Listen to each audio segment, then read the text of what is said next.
Selamat malam dan selamat bertemu kembali dalam Renungan Malam God's Amazing Grace atau Kasih Karunia Allah yang mengagumkan oleh Ellen G. White tanggal 27 Agustus 2026. Mari kita berdoa. Bapa kami yang di sorga, Allah pencipta langit dan bumi, laut beserta segala isinya. Satu-satunya Allah yang benar yang kami sembah selalu melalui anak-Mu Yesus Kristus. Pada malam ini kami akan mendengarkan firman-Mu. Mohon karuniakan roh Yesus Kristus dalam hati kami agar dapat mengerti dan menghidupkan firman-Mu.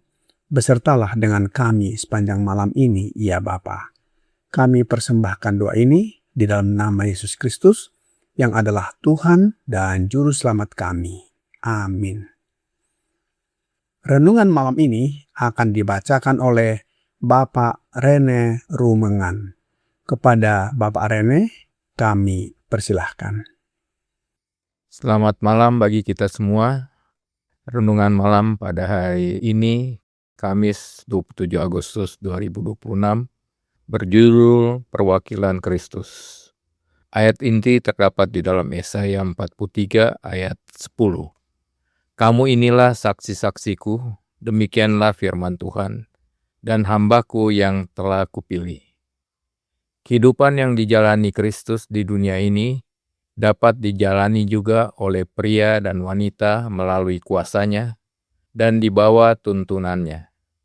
Dalam pergumulan mereka melawan setan, mereka dapat memperoleh semua pertolongan yang dimilikinya.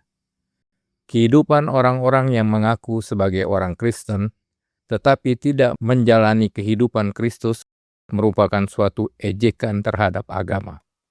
Setiap orang yang namanya tercatat dalam daftar keanggotaan gereja berkewajiban untuk mewakili Kristus dengan menyatakan perhiasan batin berupa roh yang lemah lembut dan tenang.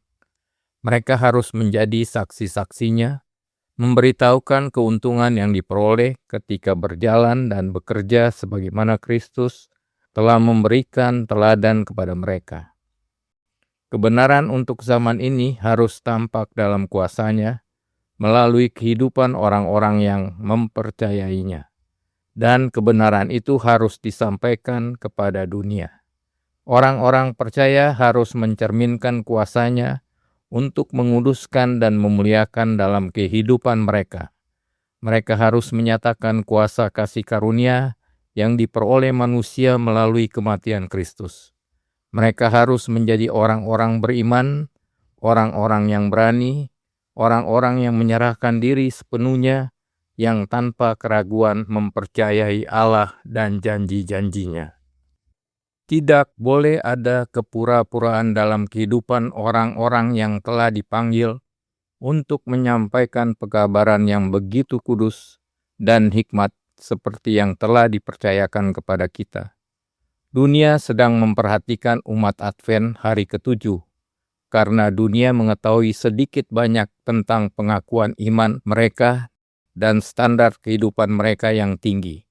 Dan ketika dunia melihat orang-orang yang tidak hidup sesuai dengan pengakuan mereka, dunia menunjuk mereka dengan ejekan. Mereka yang mengasihi Yesus akan membawa segala sesuatu dalam kehidupan mereka agar selaras dengan kehendak-Nya. Melalui kasih karunia Allah, mereka dimampukan untuk mempertahankan kemurnian prinsip mereka tanpa noda. Malaikat-malaikat kudus berada dekat di sisi mereka, dan Kristus dinyatakan melalui keteguhan mereka dalam berpegang pada kebenaran. Mereka adalah para penjaga Kristus yang dengan setia membawa kesaksian yang tegas demi kebenaran. Mereka menunjukkan bahwa ada kuasa rohani yang dapat memampukan pria dan wanita untuk tidak menyimpang sedikit pun dari kebenaran dan keadilan, sekalipun ditawari segala pemberian yang dapat diberikan manusia. Orang-orang seperti itu, dimanapun mereka berada, akan dihormati oleh sorga, karena mereka telah menyesuaikan kehidupan mereka dengan kehendak Allah, tanpa memperdulikan pengorbanan apapun yang mungkin dituntut dari mereka. Demikianlah bacaan renungan malam pada malam ini. Terima kasih dan Tuhan Yesus memberkati. Terima kasih atas penata layanan Bapak Rene. Tuhan Yesus memberkati. Saudara-saudari dalam Yesus Kristus, menjadi orang Kristen bukan hanya berarti memiliki nama di dalam daftar gereja atau perkumpulan atau kelompok, tetapi menjadi perwakilan Kristus di dunia ini. Allah memanggil kita bukan sekedar untuk berbicara tentang Kristus, melainkan supaya melalui kehidupan kita, orang lain dapat melihat karakter, kasih, dan kuasa Kristus. Kehidupan yang dijalani Kristus di dunia ini dapat dijalani juga oleh pria dan wanita melalui kuasanya dan di bawah tuntunannya. Dalam pergumulan melawan setan, kita tidak dibiarkan berjuang sendirian. Kita dapat memperoleh pertolongan yang berasal dari Kristus. Rasul Paulus dalam Filipi 4 ayat 13 berkata, "Segala perkara dapat kutanggung di dalam Dia yang memberi kekuatan kepadaku." Rasul Yohanes di dalam Yohanes 15 ayat 5 memperdalam kebenaran ini. "Di luar aku, kamu tidak dapat berbuat apa-apa," kata Kristus. Sehingga kemenangan Kristen bukanlah usaha untuk menjadi seperti Kristus tanpa Kristus, melainkan tinggal di dalam Kristus setiap hari. Kristus tidak meminta kita melakukan sesuatu yang Ia sendiri tidak sanggup kerjakan dalam kehidupan sebagai manusia. Ia telah hidup dalam dunia yang penuh pencobaan, dan sekarang Ia memanggil kita untuk berjalan dalam kuasa-Nya. Roh Nubuat di dalam Ministry of Healing, halaman 469, paragraf 3 berkata, "Kehidupan orang percaya harus menjadi kesaksian mengenai kuasa kasih karunia Kristus yang bekerja dalam dirinya. Transformasi karakter menjadi bukti bahwa Kristus benar-benar hidup dalam umat-Nya." Jika demikian, menjadi perwakilan Kristus bukanlah sebuah gelar atau kehormatan, melainkan sebuah tanggung jawab rohani. Dan tanggung jawab itu membawa kita kepada pertanyaan yang lebih serius. Apakah kehidupan kita benar-benar sesuai dengan Kristus yang kita akui? Kehidupan orang yang mengaku Kristen tetapi tidak menjalani kehidupan Kristus menjadi kontradiksi terhadap Injil yang dipercayainya. Setiap anggota gereja, kelompok, perkumpulan dipanggil untuk mewakili Kristus melalui karakter yang lemah lembut dan tenang, menjadi saksi tentang keuntungan hidup bersama Kristus, serta menunjukkan bahwa kebenaran yang dipercayainya memiliki kuasa untuk mengubah kehidupan. Selanjutnya, Rasul Paulus dalam 2 Korintus 5 ayat 20 berkata, "Jadi kami ini adalah utusan-utusan Kristus, seakan-akan Allah menasihati kamu dengan perantaran kami. Dalam nama Kristus, kami meminta kepadamu, berilah dirimu didamaikan dengan Allah." Rasul Paulus berkata bahwa kita adalah utusan-utusan Kristus, sehingga kehidupan kita seharusnya menjadi perwakilan atau representasi dari pribadi yang kita wakili, bukan sekedar pengakuan dengan bibir. Kita harus menjadi umat yang beriman, berani, dan menyerahkan diri sepenuhnya kepada Allah.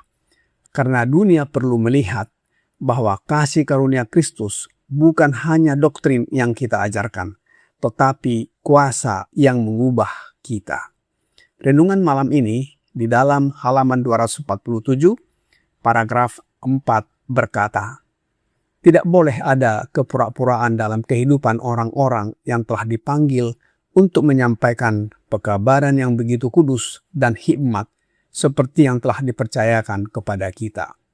Dunia sedang memperhatikan umat Advent hari ke-7 karena dunia mengetahui sedikit banyak tentang pengakuan iman mereka dan standar kehidupan mereka yang tinggi. Dan ketika dunia melihat orang-orang yang tidak hidup sesuai dengan pengakuan mereka, dunia menunjuk mereka dengan ejekan. Kehidupan orang percaya harus menjadi terang yang mengarahkan orang lain kepada Allah, bukan mencari pujian bagi diri sendiri." Kita baca dalam Matius 5 ayat 16. Kesaksian itu harus terlihat dalam seluruh kehidupan, baik di rumah, di tempat kerja, perkataan, kejujuran, kesetiaan, dan keputusan saat menghadapi tekanan. Mengasihi Kristus berarti hidup dalam penurutan kepadanya. Penurutan bukan untuk memperoleh kasih Allah, tetapi merupakan respons kasih kepada Kristus yang telah lebih dahulu menyelamatkan kita. Iman sejati tidak dapat dipisahkan dari penurutan. Seperti Sadrak, Mesak, dan Abednego, kita dipanggil untuk tetap setia kepada Allah, sekalipun menghadapi ancaman, tekanan, kerugian, atau pengorbanan. Iman yang sejati tetap berdiri di pihak kebenaran, apapun keadaannya. Roh Nubuat di dalam Testimonies for the Church, volume 9, halaman 23, paragraf 3 menyatakan, "Melalui kasih karunia Allah, mereka dimampukan mempertahankan kemurnian prinsip tanpa tercemar." Ia melanjutkan, "Kristus dinyatakan melalui keteguhan mereka dalam berpegang pada kebenaran." Saudara-saudari dalam Yesus Kristus, kutipan ini menyatakan bahwa Sadrak, Mesak, dan Abednego adalah contoh orang-orang sebagai perwakilan Kristus yang memiliki kasih karunia Allah dan tetap teguh memegang prinsip tanpa tercemar serta tidak menyimpang dari kebenaran, meskipun mereka ditawarkan berbagai keuntungan dunia ini. Bagaimana dengan kita? Kiranya renungan malam ini membawa pembaharuan dan sukacita bagi kita. Tuhan Yesus memberkati. Mari kita berdoa. Bapa kami yang di sorga, terima kasih atas nasihat firman-Mu yang mengingatkan kami bahwa sebagai orang Kristen, pengikut Kristus, menjadi perwakilan Kristus di dunia ini, menjadi saksi, memantulkan karakter Kristus, dan berpegang teguh dengan iman kepada Bapa. Oleh sebab itu ya Bapa, kami mohon curahkan roh anak-Mu Yesus Kristus dalam hati kami, agar kami menjadi perwakilan Kristus di dunia ini. Karakter kami diubahkan menjadi serupa dengan karakter Yesus. Bila mana Yesus datang kembali, kami siap menyambutnya dan diangkat masuk ke dalam kerajaan sorga. Kami serahkan hidup kami ke dalam tangan-Mu sepanjang malam ini, ya Bapa. Mohon ampuni kami atas segala dosa dan pelanggaran yang kami lakukan. Kami persembahkan doa ini di dalam nama Yesus Kristus yang adalah Tuhan dan Juru Selamat kami. Amin.